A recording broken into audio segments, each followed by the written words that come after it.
I had every intention to unbox this iMac on camera, but it turns out paying 4,000 Canadian dollars for a computer and then not immediately tearing into the packaging is just too much for me to handle. So, you know, iMac 1 marks willpower 0. So yeah, I bought an iMac to replace my main video editing PC. I've got a few little gripes here and there, but so far, I'm actually enjoying it. The first thing anyone says when they see this iMac is, oh my god, those bezels are humongous. Humongous. And they're right. With the amount of bezel here, Apple could easily turn this 27-inch display into a 28 or even 30-inch display without changing the dimensions of the iMac much at all. Think of how amazing this 5K display would look with little to no bezels. To be fair though, you don't notice the bezels when you're using the iMac. It's only when you first glance at the computer that you see how ridiculous they look. Seriously though, the 5K display is the best display I have ever laid eyes on in my entire life. Obviously, this is a sharp display. 5K crammed down into a 27-inch monitor makes a 1080p panel look ancient. But beyond that, the colors on this thing are just amazing, and they rival pretty much any dedicated color-accurate monitor out there.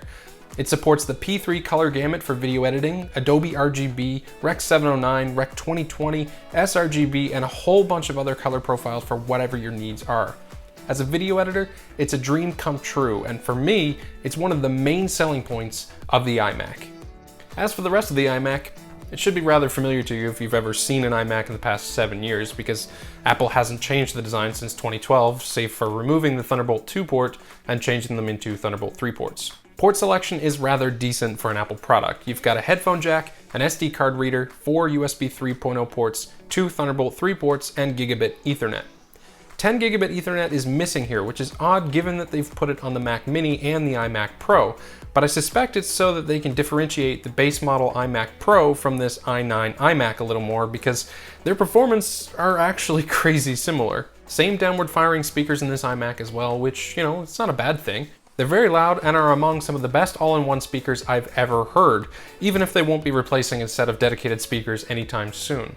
Apple's lax attitude towards redesigning the iMacs isn't all bad though.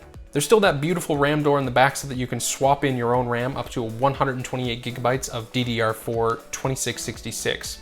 Like everyone else, I recommend that you go out and you buy the 8 gigabyte model of whatever variant you want and then upgrade with your own RAM later. Apple tax strikes again here and they charge you double what the RAM is actually worth if you buy it through Apple.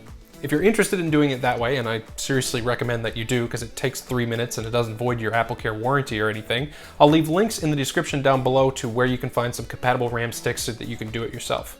Speaking of pricing, and I have to be a little bit careful about how I say this, for the components that are in this i9 iMac, it's not that bad. I mean, yes, of course, if you're not a video editor and you don't need that 5K P3 display, you can just go out and get a 1080p or even 1440p panel that isn't all that color accurate and stuff, and you'll still get a great experience and it'll be a lot cheaper. But if you do need that 5K P3 display and you go with all the components that are inside this iMac, including the peripherals, and you know, you have to spend extra money on the OS for Windows 10, they're priced very, very similarly, so it's really not that bad once you think about it.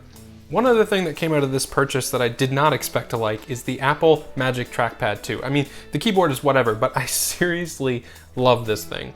I bought it with the iMac instead of the Magic Mouse to use for gestures in Final Cut and just Mac OS in general. But the more I used it, the more I began breaking away from the traditional mouse and keyboard setup.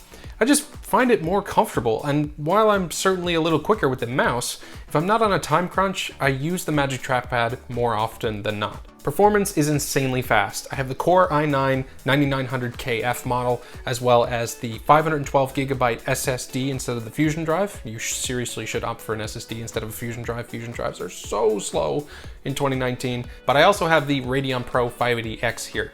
So it's almost fully spec'd out, but not quite.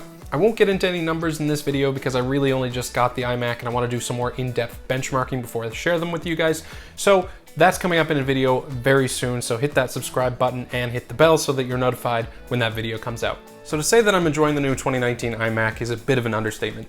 I was a bit skeptical at first going from my tried and true, custom built desktop workstation to this evil Apple ecosystem, but so far I don't really have any complaints. If you like this video, hit that like button and subscribe for more of my content in the future, and as always, have a great day.